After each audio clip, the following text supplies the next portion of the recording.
Okay, hello and welcome today to our webinar with Kevin Leicht. We will present to you our future course program for the Academy. Moment. So, jetzt müsste man es sehen, ne? This is our curriculum. We will first present to you the learning management system. And in the second part, we will talk about the business cases. And in the third part, we will have a Q&A session. A short notice from my side. This is the possible themes and fields we want to build a course program on. For instance, we have agile methods, digitalization, nudging and influencing in the digital world, public-private partnerships, gamification, and some more, as you can see here.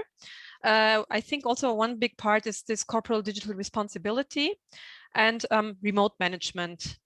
So this is just some possible fields we want to talk about, but you are always free to give your own propositions for this. And with this, I would like to give over to Kevin, and he will be talking about the learning management system now. A warm welcome also from my side. My name is Kevin. I will present you right now the platform of the Madiba Academy. It's not just about the e-learning part, so I will present you also some social functionalities and where you can log in, what you have there, what you can do there, and not just the e-learning part itself. Okay, yeah, let's jump right into it. Okay, give me a short hint if you can see my screen. Yes. Perfect. Okay, so I'm on the platform itself, so madiba-academy.com. Yeah, you probably already seen it. You have there a little sign in button and a sign up button on the corner, on top right corner. Basically, if you don't have an account right now, just click on sign up and register you an account. If you have already one, go to login or sign in and then log in with your credentials. You will be automatically forwarded into the backend where you can already start your e-learning course and start creating content on the site. If you don't want to do this, you can basically click here on Madiba Academy and click on visit site. So basically the platform has a front end and a back end, and what you're right now seeing is a front end where you can just see what the user directly also sees. Okay, so I have here my account. If you click on your name, there will be a drop down which is only visible for logged in users, so the comrades, but also your clients probably also if they have an account and they are logged in. And here you see all the functionalities of the platform directly. So I jump right into my profile. So if you click on profile, you will have a short or brief summary about your profile on the platform. You can, of course, edit this. If you click on edit profile, you can really add a lot of stuff here.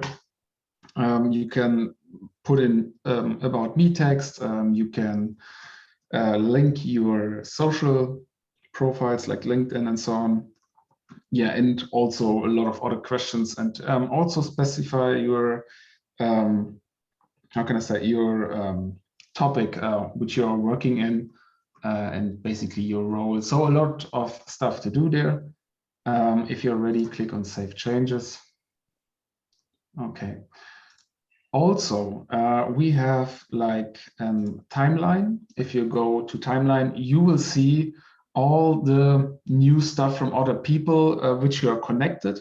Right now, this is empty for me because this is just a demo account right now, and I will not see any status updates from other users. But the main idea or the logic behind is you can connect with other users on the platform, and you will see, like Facebook, new status updates from them, but in a business, more or less business case. Yeah. Then we have the part with messages where you can send messages directly to members, to other members, or also groups. Yeah, and talking about groups, let me jump to, okay, I'm not in any groups, so I will go to all groups of the platform, and there you will see, yeah, the first groups which are already there.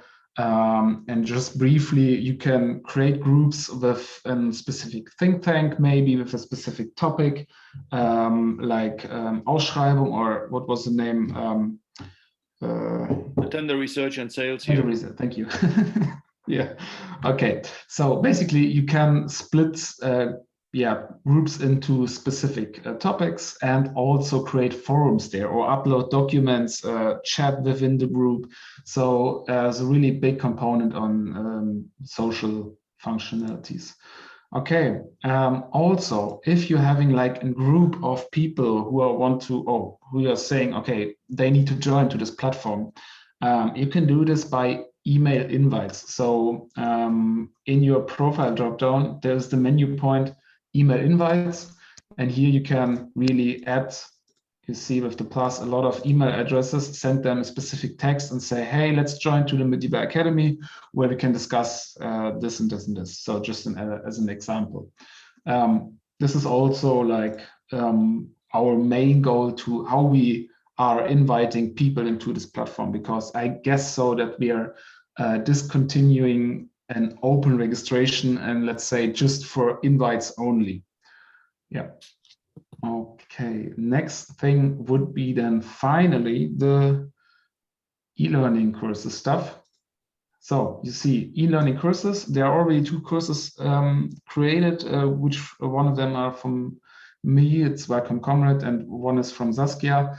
I will right now show you my course, just how it looks like. Basically, it's just a dummy course for showing what it can do for you. I've created in that course 10 lessons. So a course can have multiple sections, which are called lessons in our case. And within these lessons, you can even go further and let's say you have different topics within a lesson. So there's a hierarchy within the course, and basically you can put in there everything, really everything what you can imagine. You can put in podcasts, you can put in images, text, PDF files. You can also link there in Zoom session. Hayo, can you, I can mute you. Perfect. What else? So basically the media type is completely flexible, so you can upload anything there. I will just quickly demonstrate this to you, just to show you how you can do this. So let me jump right into the backend where we were when after you're logged into the platform. You have this thing there, learn-LMS. If you click on this, you will be, or you are seeing them, all the courses on the platform. And you have also the opportunity to say, let's add a new course. It's a little bit hidden. Sorry for that, I have a big screen, but it's on the top right corner of your browser. If you click on add new, you can basically add a new course completely. It's completely WordPress. I don't know if you worked with WordPress, you will be or you will be familiar with it. It's really the same functionalities and the same behavior like every WordPress site.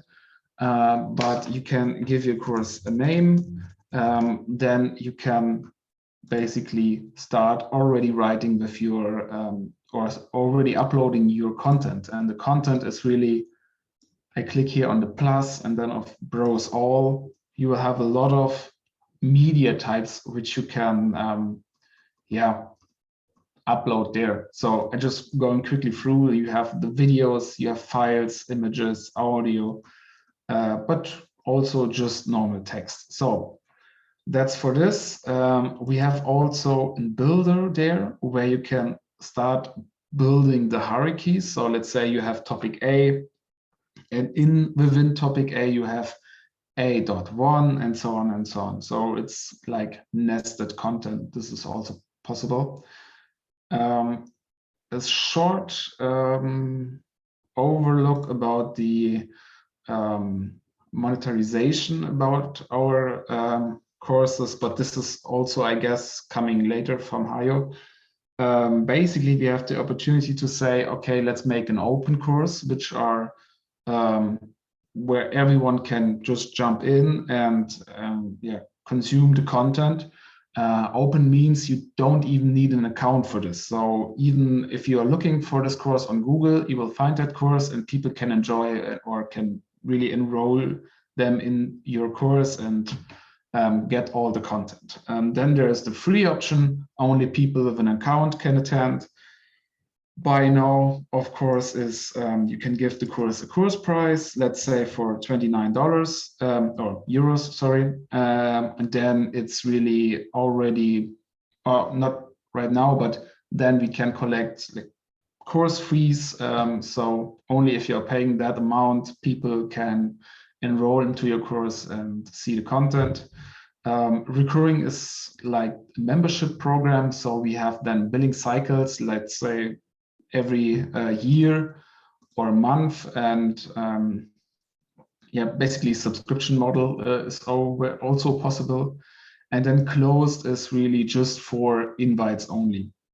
So if you say, okay, I will do the monetization by myself and without a system, then you can really just invite email addresses and that's all. And not and other people will not see your content.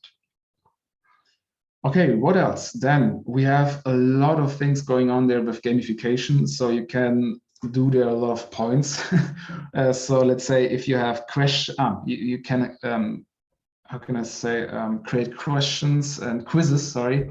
And for answering the quizzes right, you can earn points basically. And then, you can have a rank of how much points people are getting, and there's a lot of gamification going on there. Just to say, how can I say, it's really flexible, but you have to bring a little bit time for this because the opportunities here are really big, and you can design really a good looking course. Okay, good. Anything else I can say? No, I guess this is probably all for now. Maybe I start right now with the questions so people can ask questions or give me questions and we going through them. Can I start with a question, Kevin? Yeah. You said before people can easily add content if they want to. Is it also possible that we restrict the publication of content, that first the publication will only be possible after approval? That's already after approval by the management? Yep. That's all right, huh? That's already built in. So it's just a setting to say. I only wanted to be sure because we don't want to have people publishing something that we haven't approved. No. That's clear. Yeah. Okay. So, maybe something on this. In the moment, not everybody can create courses because this is right now a role within the system, and Pervin or other from the Vorstand management, they have to give the comrades the rights to say, okay, this person can create courses, because right now it was too risky to give everyone creator rights, because normally we have to brief them up firstly and then people can create a course. Okay. So, but the other thing is, yes, also then if people are creating courses, then you can say an administrator has to review the content and say, okay, publish. That's also possible. Kevin, did you see there is a question from Michael Steffens? Let me open the chat. No. Ooh. I can also quickly come to the floor. It's basically whether there is a way to maybe find out more information about this tool, LearnDash, and whether there's a way to get more into detail on, introductory videos or user cases and so on. Yeah, perfect question. So as you can imagine, this took us a lot of time to facilitate and to how can I say, to make like documentation videos or how-to videos for this topic. But on the other hand, if you just go on YouTube, it's you will find a lot of information about how to create online courses with LearnDash. So LearnDash is the platform, or is kind of the how can I say, the tooling itself. And if you're searching for this, you will find plenty of how-tos. But be aware, because right now something is missing. We have to make like an Madiba Academy agreement how we are going to create courses, because of course the great or the ideal way would be that all of our courses has the same like styling, the same guidelines, and the same, how can I say, like missing the word, maybe layout, maybe the same layout. Yeah. So and that's something I guess we still need to work on, this, that not every course is looking completely different, and you have to give users like a tutorial how to consume the courses. So is it corporate design? Thank you, Manela. To work through templates, so to create templates, maybe a couple of templates to use between us, and then to start from there? Yeah, that's also why I've created the Welcome Comrade. So I've put in there all the necessary settings, and the only thing you need to do is clone the course. So if you're logging in with your account and you have the rights to create courses, you have to the possibility to clone my course and also my content, my demo content as an example. And then you can just customize the content for your needs. So that's basically the idea behind. It's not called templates, but basically you clone others' courses, but therefore you have all the settings and designs and layouts. Okay, there's one question from Manuela. What are the criteria for management to approve courses? I will answer that later in my presentation.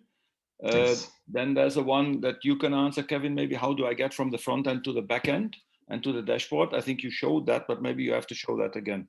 Yeah, okay, sorry for this. There was a missing component. You have to have this creator role so that you will be automatically logged in or redirected into the backend. If you don't have this role, you will not get into this, because that's it. So firstly, we have to manage, or to have like giving the people who want to create courses the right to create one.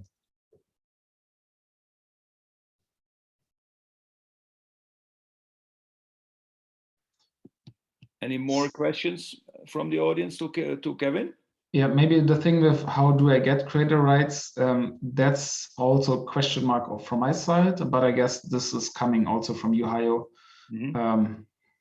Okay.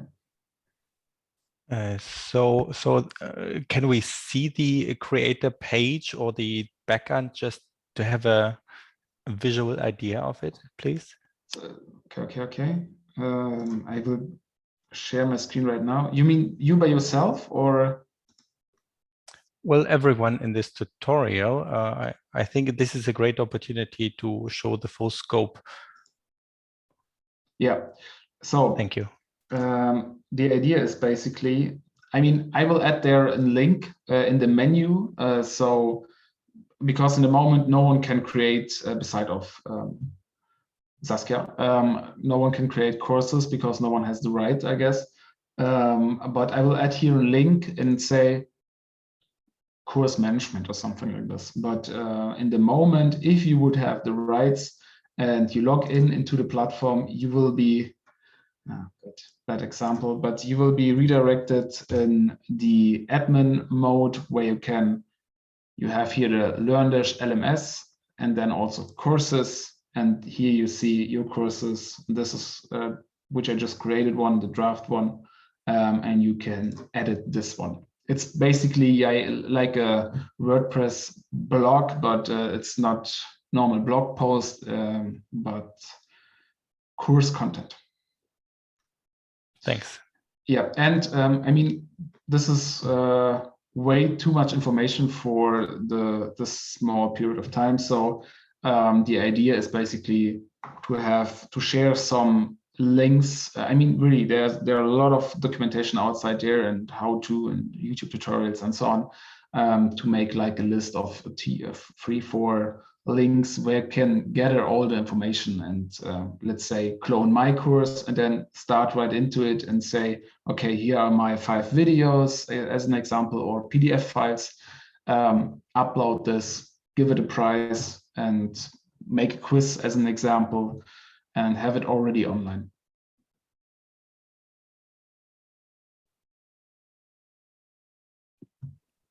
Yeah, if I may come in now, I asked the question on copyrights. I mean, this is quite a big question, I think. In general, I'm quite confident that we could get together a number of people working on monitoring innovation courses. Maybe even if these are just teaser courses for people that already offer webinars, right? So maybe shorter courses to then also create some interest for people that already are online, so to speak, with their courses. And that could be discussed. But I see really an issue with copyrights, because you usually start by creating content by looking at other people's work, and so I would like to know a little bit more about that, how that is best handled. What this scenario of actually offering online courses, are there any special provisions that would make it maybe a little bit easier? Where just a reference to the material is enough or something like that. So I'm very patchy on that. I'm not sure whether any of you have more insights on that. So there were a lot of questions in that one question. So yeah. I will so basically, technically, we cannot prevent any copyrights. Of course, no one can. So for the technical part, it's basically everyone who can enter your course and also, let's say, paid one and see your content and your stuff, he can download all the content and, let's say, make their own course. That's the basic way also to do this, like on YouTube or LinkedIn groups. So they all have the same problem. So, but I guess, yeah, this is something you cannot prevent. But the other thing with the copyrights and so on, so under which license all the content is, so GPL free or whatever it is, I guess this is something where the where we all together have to think of it. Do we want to create content which are under a specific license? So I'm not into this right now. We have to discuss this also in our business plan. Yeah, but maybe that's all I can say for the moment. Yeah, I think it's a very valid point, and we need to consider that it depends very much what the individual comrade want with his content. We can say he has the individual right, so it's also his copyright. For certain courses, we could say Madiba has the copyright. That's a legal thing, I guess, and we have to decide individually on each case each case when something is published. But we also have to make sure that we are, that we take care of other people's copyrights, right? So we cannot just take a whole paragraph from a book. Yeah, that's and then call it our own content. So I mean, this is of course very dangerous as soon as this is used by several people. Yeah. So maybe we should also have clear rules on that. That's right. So maybe one sentence to this, and then Astrid. That's not only for the online courses, because I've mentioned this earlier. We have like a little Facebook or a little LinkedIn created, and we're inviting like also completely external persons, which we are all also not knowing in many cases, and we have to moderate the content on the platform. And this is a big thing because political stuff and so on, and we should be there, or we need a system for this, or we need some rules for this, and actually they're not present right now. So this should become in a near future. Okay. Asset? Yeah. Actually, you were just addressing a point I was going to ask, because you were mentioning that comrades would be able to invite their own clients or network to create an account on this platform. So I was just wondering, like, how open is this platform to non-members of the Academy? And how do we make sure that that some rules are being well kept, and how free is it for non-comrades to use all those wonderful features? Like, was the intention here to invite anybody to be able to use it, to get into groups, to share in forums, to share courses, and if yes, under which conditions? And and regarding the copyright, my guess is that we will have to look at how things are being handled in any well-made MOOC, where of course I think there is a curation of content, like people make sure that courses that are being proposed do not violate any copyright rules themselves as courses, so that instructors are themselves aware of any copyright issues and that we have a control system. And on the other hand,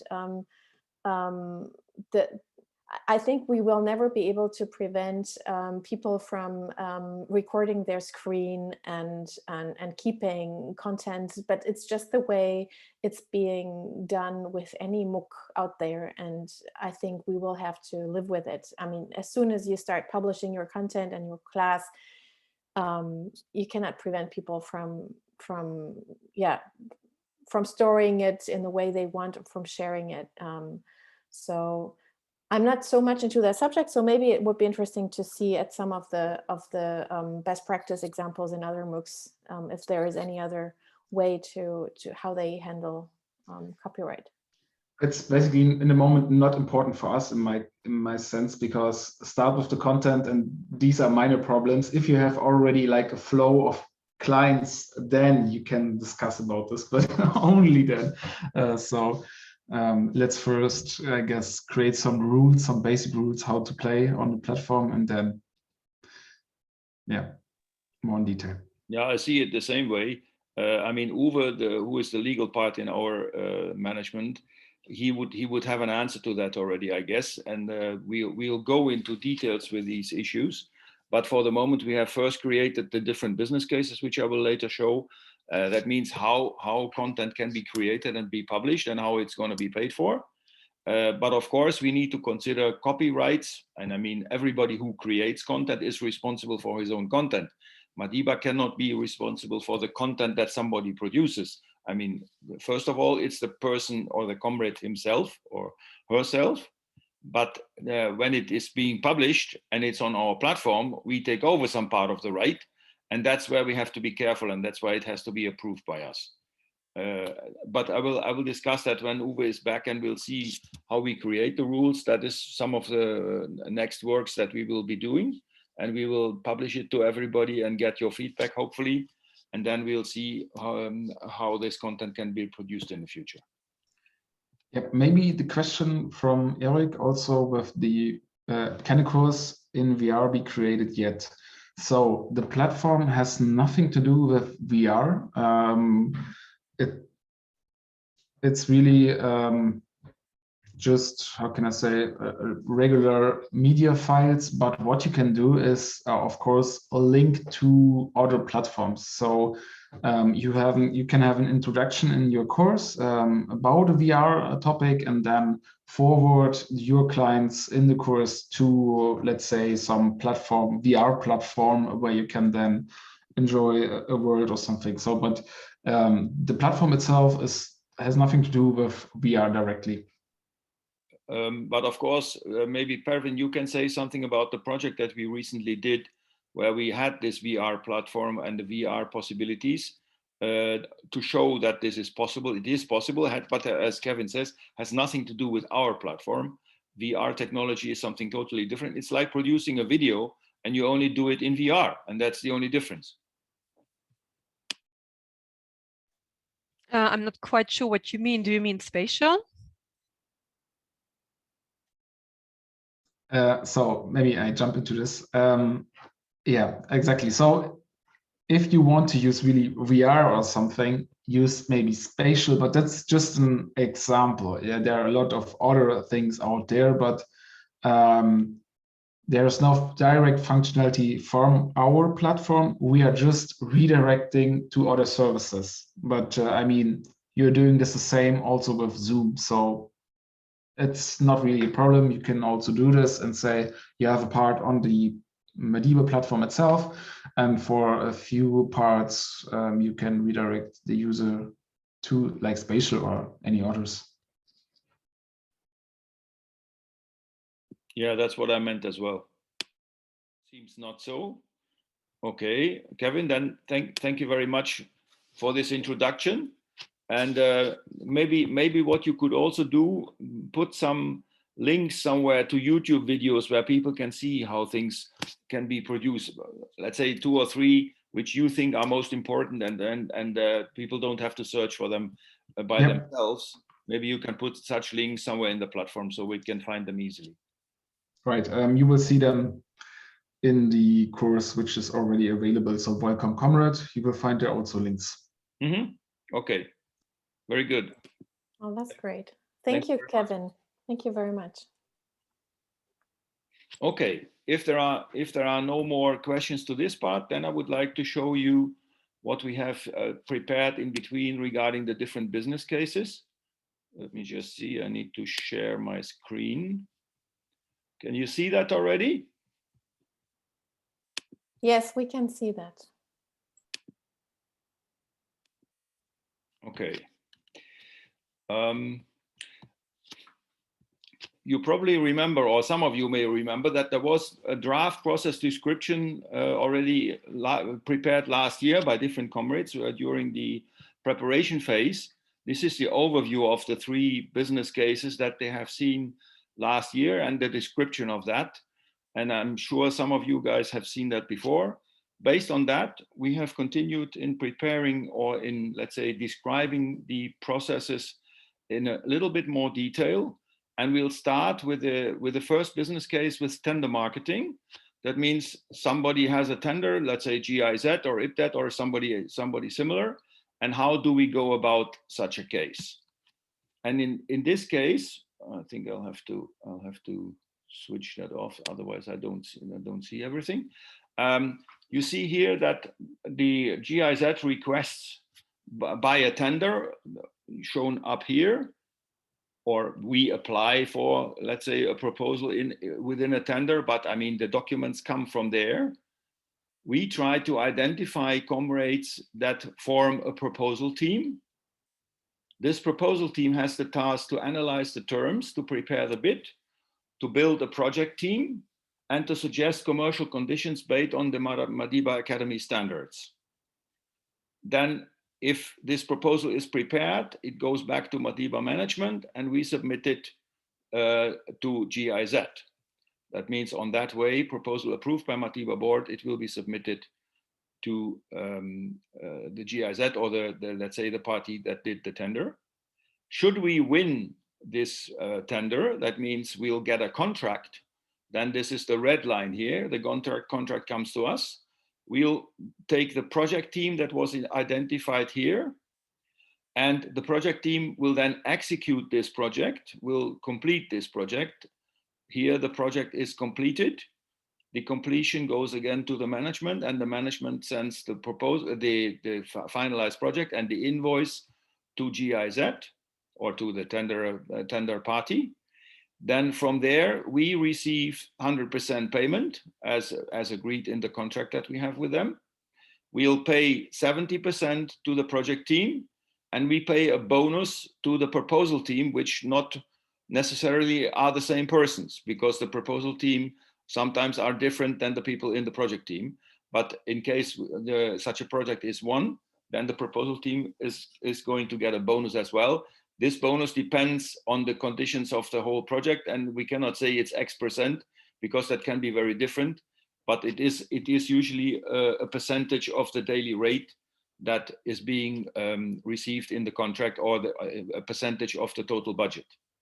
If some of you guys have ideas how we could define that, we'll be glad to receive such ideas from you.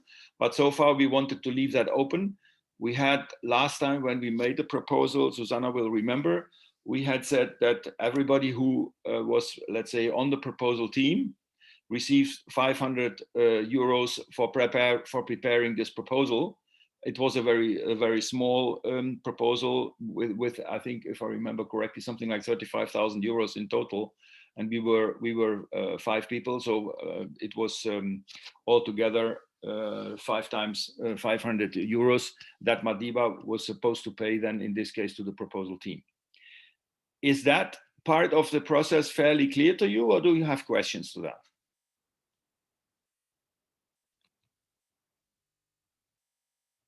Susanna? Okay, so I have a question regarding this first blue thing, identify comrades. So who is going to decide who's, let's say, the leader of the proposal team? So, or who is in the proposal team, or who is in the project team? Is it always the Madiba Academy management who takes this decision? Because it's sometimes quite a sensitive decision. And then the second issue is, I mean, the people who are in the team, we are comrades. I mean, there's no hierarchy. And so who takes the decision on quality assurance? Is this in line with any quality framework, whatever? And who takes decisions on any other sensitive issues, for example, fees? Mm-hmm. You have 25 questions in one question, but I'll try to answer them as far as I can. First of all, so far we have no other solution yet, as that the Madiba management tries to identify the proposal team, because the reactions by the comrades so far were rather small. You probably remember that we had a tender some 2.5 or 3 weeks ago, which I put online, and we had no feedback from anybody. As long as that is the case, we can only say we take the decisions in the management. Preferably, we would like the proposal team to take decisions on that. And let's assume the ideal solution. There's a tender that is interesting for 20 comrades. Then these 20 comrades, let's say, have to discuss the content, have to discuss who is going to do what, and also who is going to be the project manager, who is going to be the proposal manager, and so on and so on. But as long as this is not happening, the only chance we have is that the management takes a decision. Coming to your question regarding quality assurance, we don't have them yet, but we will have quality conditions that we will write down and specify. And based on these quality conditions, the management will take decisions if the quality is, let's say, sufficient, and only then submit the proposal. For the proposal, and also finally the project. So there, I think we need to have a look at that. Of course, always in cooperation with the proposal team or with the project team. Does that answer your question, Susanna? Not really, because sometimes there can be conflicts, you know, between what the management wants and what the project team wants. And not so easy, I would say. No, nothing in life is easy, Susanna. We found a solution last time. It was no perfect solution, but we found one. And the management took the decision. That was the solution last time. Yes. The management took the decisions. That was also because we were part of the team. Yeah, okay. Then it makes it even more difficult if one member of the team is by incident part of the management and overrules other members. It's not so easy. No, I didn't say it is easy. As I said, the preferred solution is that the proposal team or the project team can take the decisions by themselves. So if the proposal team or the project team consists of comrades that are not part of the management, then they can do that on their own. But the final approval, what is leaving the company, goes through management. And that has to be the case, because we are responsible. I hope you understand that.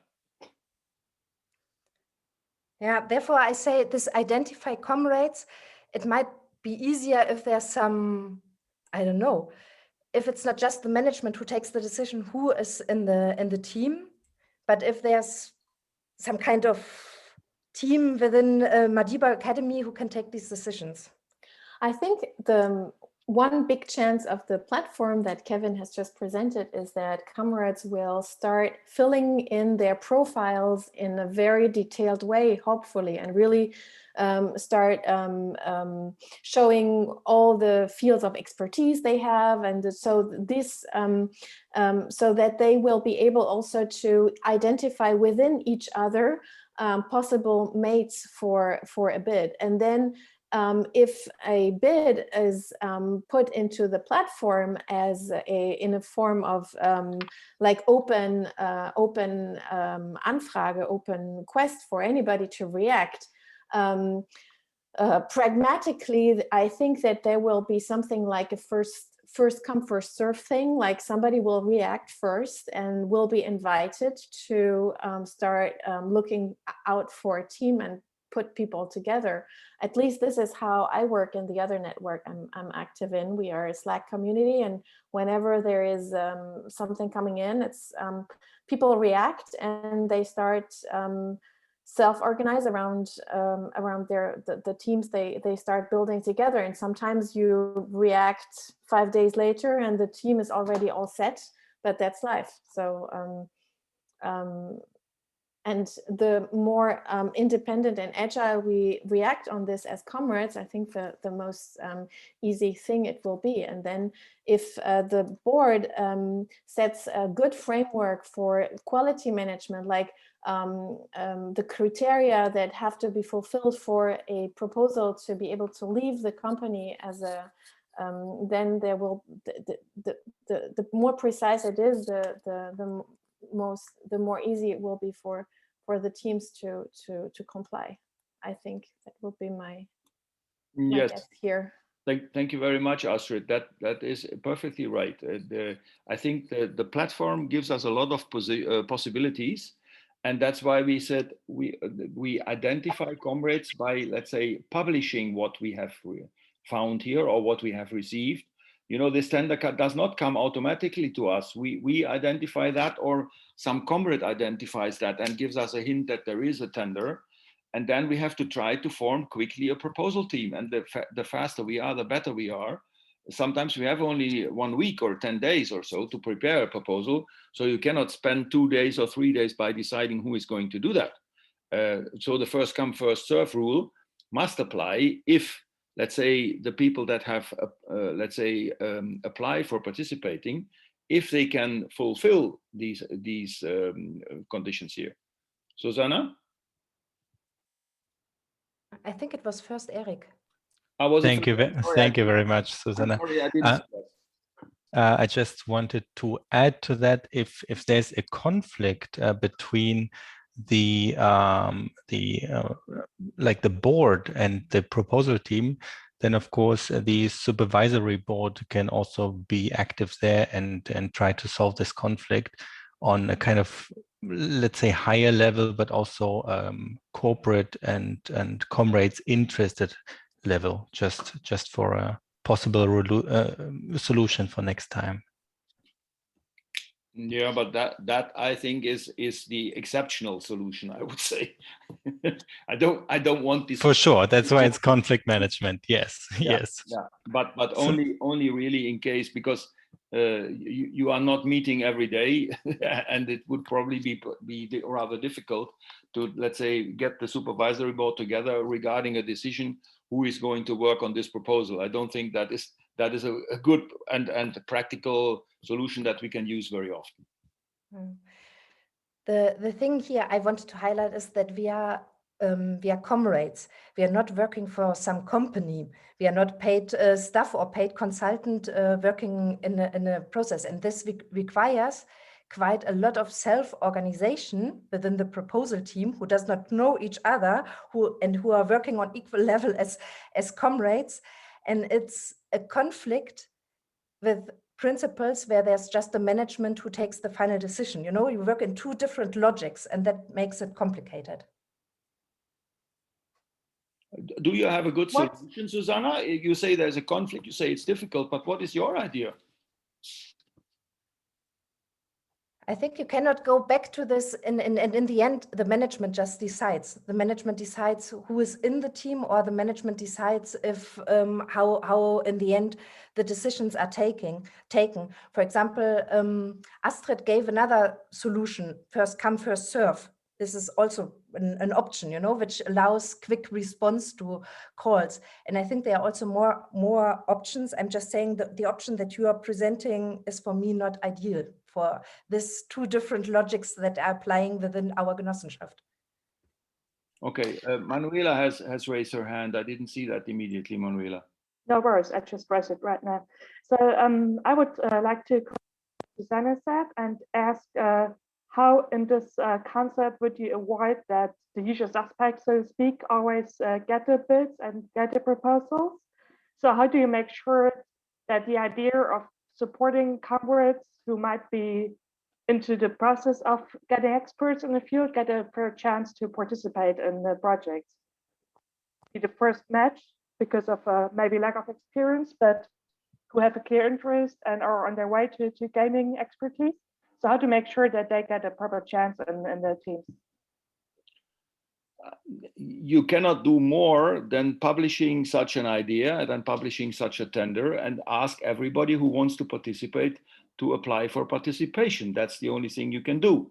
And then if everything goes well, a proposal team will be formed automatically. And if it's not done automatically, it's, as I said, then the management can only decide what to do. I don't see any other possibility. First come, first serve works as long as we get a team together that works. If it doesn't work, then we can also decide we will not make a proposal. If only 2 people apply and these 2 people cannot cover the whole project, then why prepare a proposal? We are not here to prepare proposals. We are here to win contracts. And yeah, I'm not talking about the proposal team. I'm talking about the project team. So if you say that the proposal team is selecting who will be in the project team, yeah, how to make sure that all chance to participate? In many cases, I think the proposal team can also be the project team, but in some cases that may not be, let's say, possible. One person may not be able to work on the project team, or may not be able may not have the right background. So we have to find the right people, which is also a task for the project team to do, the proposal team to do that. Then you can have another conflict between proposal and project may lie 3 months. And somebody has said 3 months ago, yes, I can do this job. But then 3 months later, he cannot do the job anymore because he's on another project. But these are practical problems that we have to solve. And the first solution has to come by the proposal team, later by the project team. And only in case of conflicts, we have to come to the management, and the management has to try to find a solution. So now I don't know who was first. Was it first Susanna, Astrid, or Manuela? I only see 3 raised hands. Well, if I may just jump in, because yeah, for the sake of the spirit of this session, basically we cannot solve all the issues here in 1 hour, because the main purpose of this hour is really to get into how do we technically get involved with the platform, how do we upload classes, courses we want to give, like how does this all work? And of course, there is a lot of practice of learning by doing, which will happen once we get into concrete projects first. And on another level, I think we have to distinguish when we speak about the management decides. The management, or basically the academy, is the legal person, the jurisdictional person, which will basically submit proposals to tenders in this business case number 1. So this is the reason why the board has to approve things and to be able to say we do this in our name. But I think we can all be sure and agree here that the purpose is really to have people work as independently as possible, because the board cannot control everything for, like, I mean, there are 2 people here working exclusively on a voluntary basis also in the board. We should not forget this. So my suggestion would be like to get into the technical details now, to go a little bit forward, and we will need further sessions to clarify legal issues, to define the ways we deal with conflicts and so on. Correct. And maybe not anticipate too much the conflicts and hope for best practice ways. Yes, thank you very much, Astrid. That's exactly the point. But of course, if we find good ideas already today, we are happy to take them and try to work on more detail on them. And I would now like to leave this tender marketing business case and go to the next one, because there it's not getting easier at all. It's also difficult, but nevertheless we go through the next one as well. So that is the second one. That's the affiliate marketing, and that is where, let's say, a comrade identifies a customer. And it's not that a comrade identifies a tender, because that we can have also that would happen in case number one. No, a comrade identifies a customer who is willing to work with Madiba.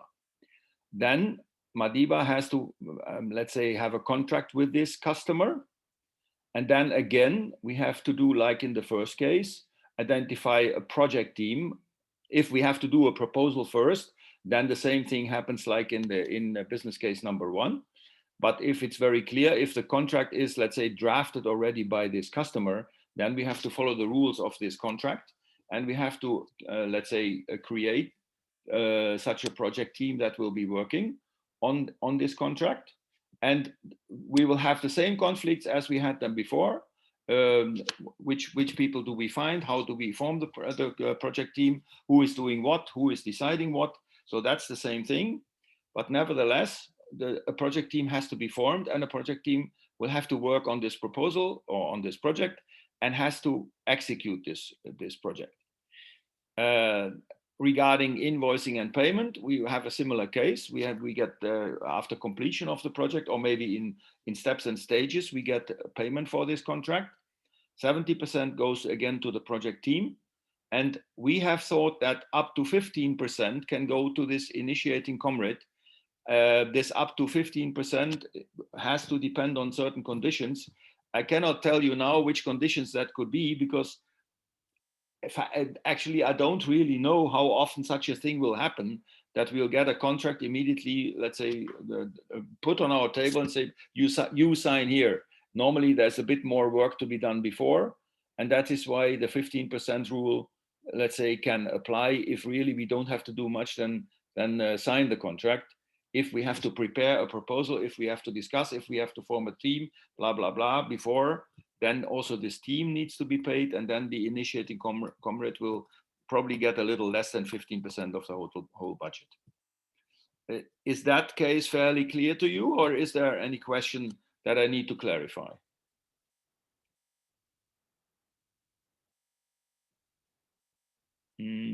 I don't see any raised hands for the time being. Then I would like to, Carsten. Yeah, sorry. Can you give an example? How often did this happen? I don't think it will happen very often, Carsten. That's why I said this was defined last year by the team that was working last year on the 3 different business cases. So I don't think it will happen very often like this.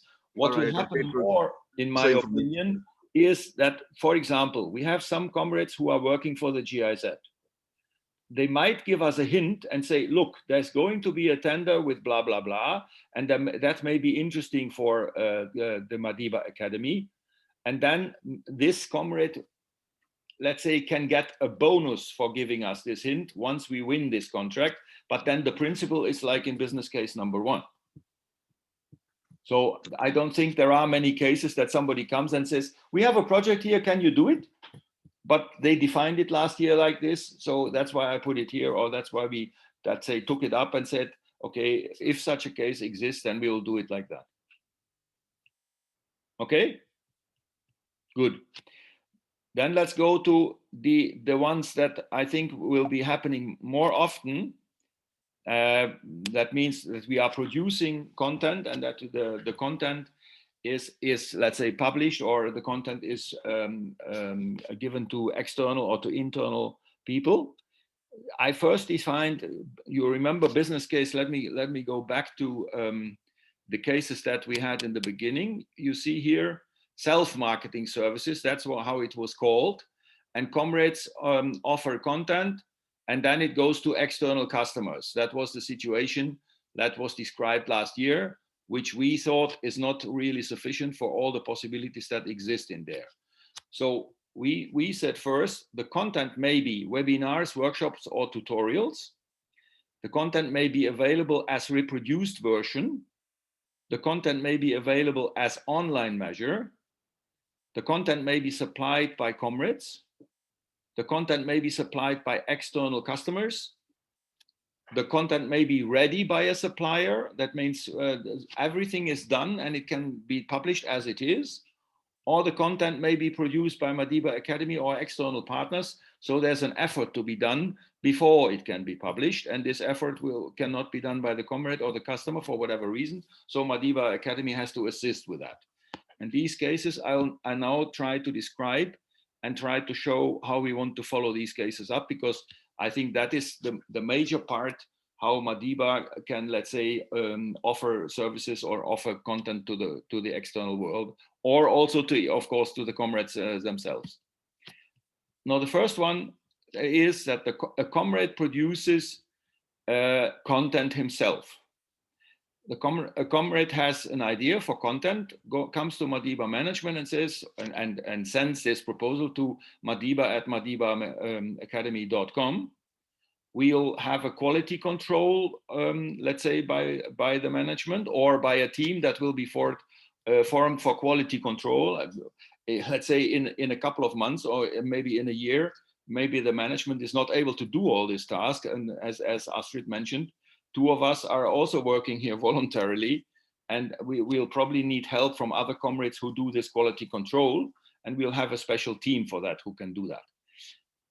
Once this quality control is, let's say, completed and the content is approved, then both Madiba and the comrade can start marketing the content, and the content can be put online. Now, if then internal people, means comrades, buy this content, then they pay 90% of the fee that we have agreed for this between Madiba and the comrade. So internally, if some of you guys buys a certain contract that another comrade has produced, then they pay 90%. An external customer buys content for 100%. And the comrade who has produced the stuff gets 80% of the revenues. And the remaining, in this case, between internal ones, it's 10%, and external ones, external ones is 10%. 20% and internal is 20%, sorry. Is that understood, or is there a question to that part? So the fee is a fixed price? That it can be a fixed price. That depends on the content, Astrid. It depends also if it's, let's say, something that is once or it's a regular thing. It can be, Kevin mentioned it, there can be several lessons easily that they say one lesson per week or one lesson per month, or the same lesson will be repeated. That depends on the idea or on the content and the agreement that Madiba makes with his comrade. This is only showing the principles. And if it's a fixed price, then it's 80% of the fixed price. If it's, let's say, reduced prices, then of course it depends, 80, or it will be 80% or 90% of the reduced price. So I guess that especially in the first times, there will be kind of like a discussion between comrades and the academy, like what is the revenue that the comrade is hoping for? So what is the fee, and then there will be also a negotiation around the fee that should be paid, and then things will start, like, you know, shaping, or do you already have an idea about the type of revenues and fees? We have looked at what other people are doing. And of course there are cases where, for example, you get let's say a certain webinar for a fixed fee of, for example, 29 euros. There are other webinars which have, let's say, more content or which last for a full day, people have to pay maybe 199 euros or something. And that depends, as I said, depends very much on the content, and it depends on what we agree upon with the comrade. We all want to earn money with it. So it doesn't make sense if the content has, in our opinion, a value of 30 euros. It doesn't make sense to say, oh, but I want to sell it for 300. Then we can only wish him luck for the 300. Knowing that it will probably never be sold for 300. And if we find out that it's never be sold, then we have to talk to the comrade again and say, look, nobody's booking your content. What can we do about this? We have to keep, let's say, an eye on such things, and the system will tell us how often things will be booked and how often things will be bought by people. And based on that, we'll have to adjust prices. Was that your question, Astrid? Yes, perfect. Okay, fine. Then let's go to the next one. That is a very similar case. Only it's not a comrade who is producing this content, but an external customer. The principle is the same like before. The only difference is an external customer would receive only 70%. You probably remember. In this case, it's 80, and the only difference in an external customer is 70%. Because every comrade should have an advantage, and an external customer gets 70% of the revenues. We are not sure, of course, if it's going to work, but that's our principal idea how we're going to start. If we find out that customers then say, no, if you want to keep 70%, then we won't do that. But we can assure you we have one customer, an internal customer, and we have discussed, and that comes on one of the next pages, we have discussed these figures with him, and they are happy with that. And they have compared other conditions and told us that our conditions to them are fair. So I hope it will really show that it is the case. Otherwise, we'll have to adjust it. So that's the case that an external customer produces content. Now comes the case that a comrade has a business idea. That means he has an idea for content, but he's not able to produce his content himself. And we come, for example, to the VR technology that was asked for before. And in this case, we would do the following, we would have the following solution. We would discuss with the comrade how this production of content could work. We would find out what would that cost to produce this, the production of this content. For example, a VR production or a normal video, or let's say you need to assist in writing the text that you, Astrid, you would be able to write stories for somebody, and that of course has to be paid. And in this case, Madiba Academy would pay for this production cost. We would calculate the cost, and the cost would be stored in that's why you have this cloud here.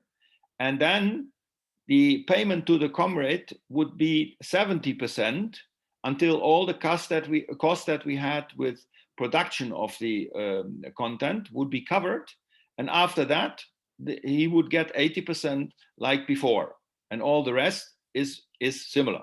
You know, so 90% for comrades, 100% for external customers. Only we would pre-finance the cost for producing the content, and we go a risk there. We know that, but we will hopefully be able to do that. And after let's say the cost will be recovered, then the comrade gets 80%, like in the case when he has produced it by himself. Is that also understood, or is there a question to this? Okay, then we come to the next business case. That's 3D, which is again very similar. Only an external customer would come and has an idea for content, and the difference between an internal and an external customer is again here in these two figures. All the rest is the same. The comrade gets 70% until costs are covered and 80% after, and the external customer gets 50% and 70% after the costs are covered.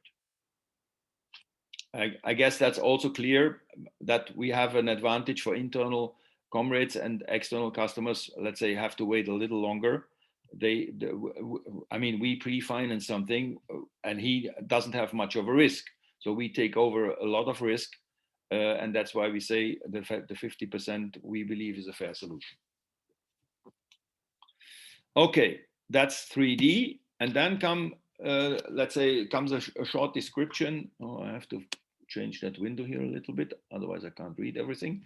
How does it practically work to have content put online on the Madiba platform? First thing you need to do is you send your content idea to madiba@madibaacademy.com. We check the idea internally, and when I say we, it's not only the management. We'll ask some other people who have an idea of such a content that is going to be produced. And we have 92 comrades, and we hopefully always have somebody who has an idea of such a content. And then we discuss how would this content be published. And if the comrade prepares the content completely himself, then he can send it to us after completion. Then when he has, let's say, completed his content or his video, we agree on the time frame and the production. When we have approved the quality of the content, we will agree also on payment scheme in a standardized agreement.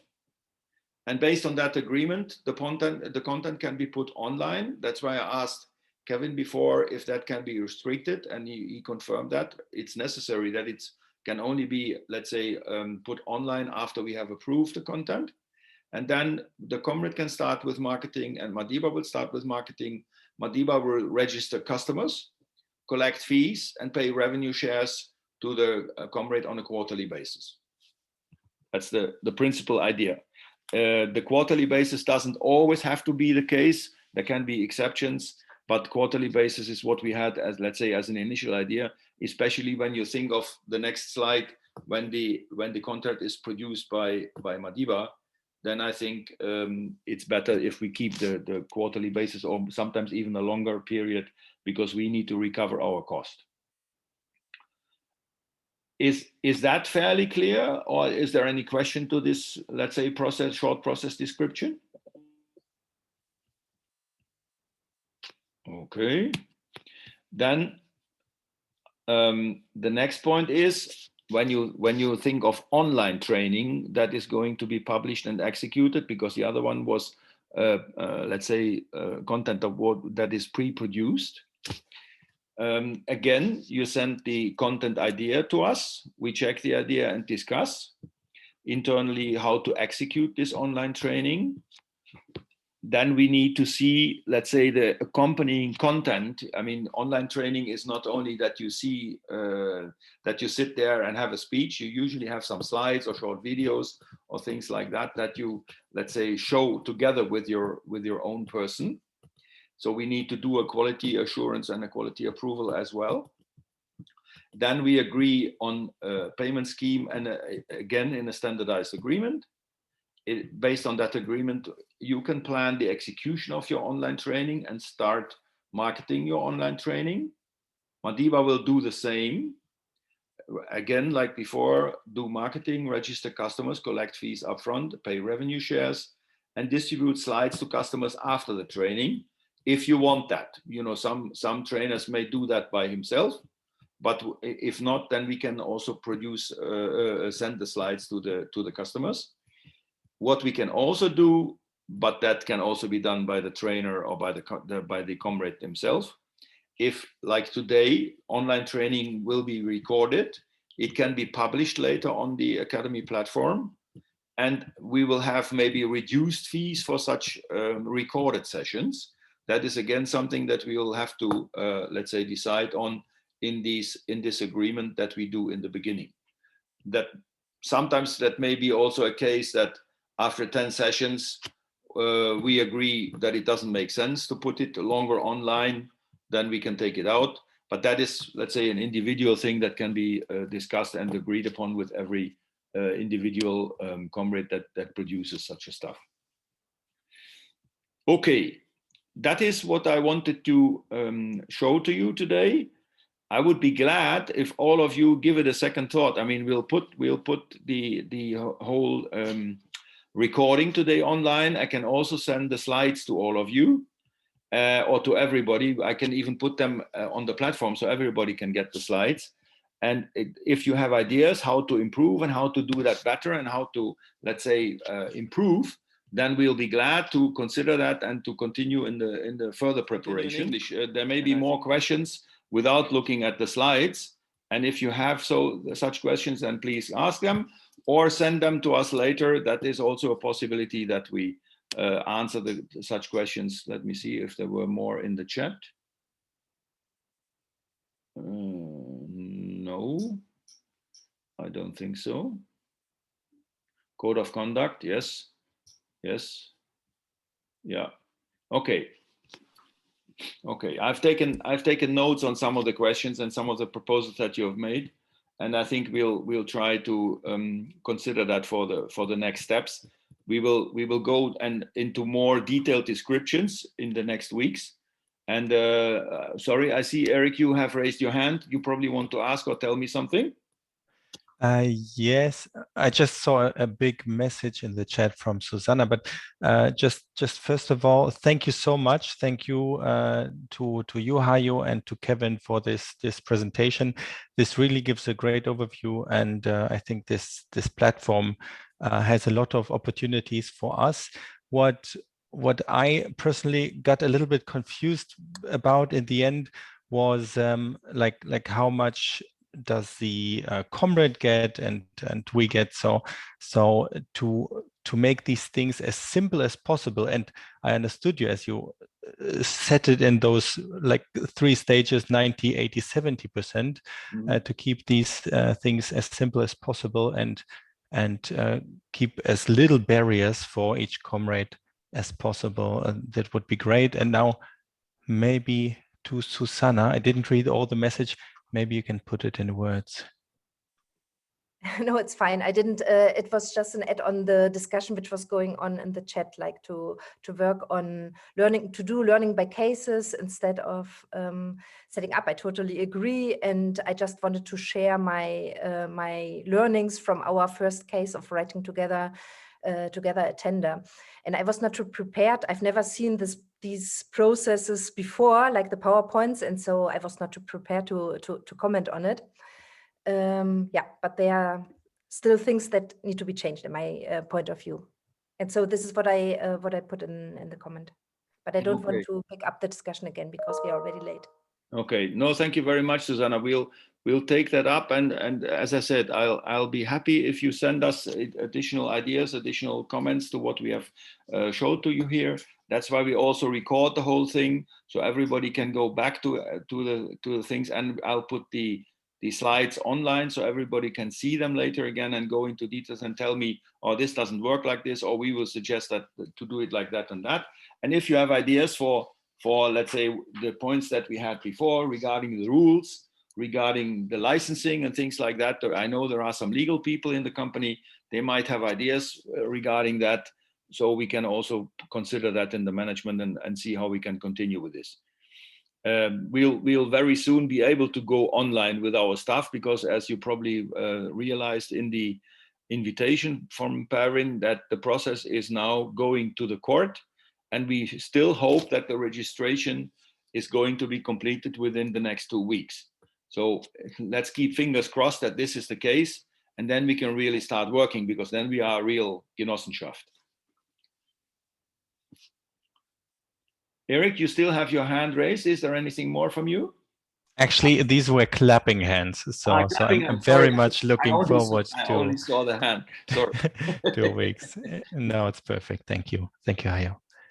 Pervin, you wanted to say something at the end, right? Just thank you very much for joining. As I said, we are still open for questions, and if you want to propose something, just write us an email and we will set a meeting with you. Do I forget something, Hayo? Man hört dich nicht. Hayo, we can't hear you. We can't hear you. No, regarding the list with topics that you showed in the beginning, yes, I will put that also online.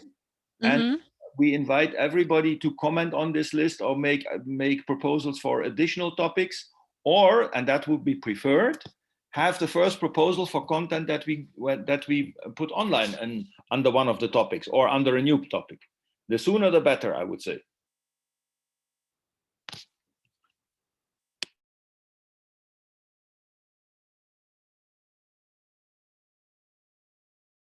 Du bist wieder stumm. Yeah. We have still 6 minutes to go. So if there are more questions, we can, let's say, answer those questions. Or shall we have a look at your topic list again quickly for 2 minutes? Yes, I would like this, to look at the topic list again. And Please, then let's do that.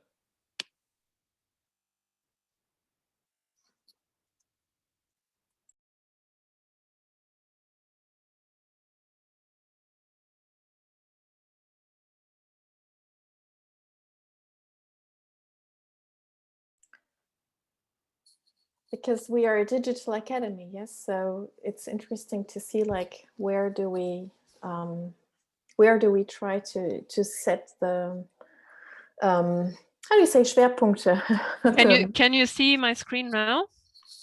Yes, we can. Oh, wait. Okay, here are the topics again. It's in German, but I think some words will be also in, like, you will understand in English as well. Do you want me to read it, or can you see it yourself? I have another suggestion, maybe that we stop recording and that we take the last minutes, that we do a quick round, that people who are now here say what kind of topics they would like to offer. And that's also a general remark. Whenever we organize some meetings with Madiba Academy, it might be nice to use the synchronous meeting time also at least 10-15 minutes to get to know each other a little bit better. Okay. But for this, might be nice to stop recording. If you all agree, then I stop the recording right now and we continue as suggested. That's fine.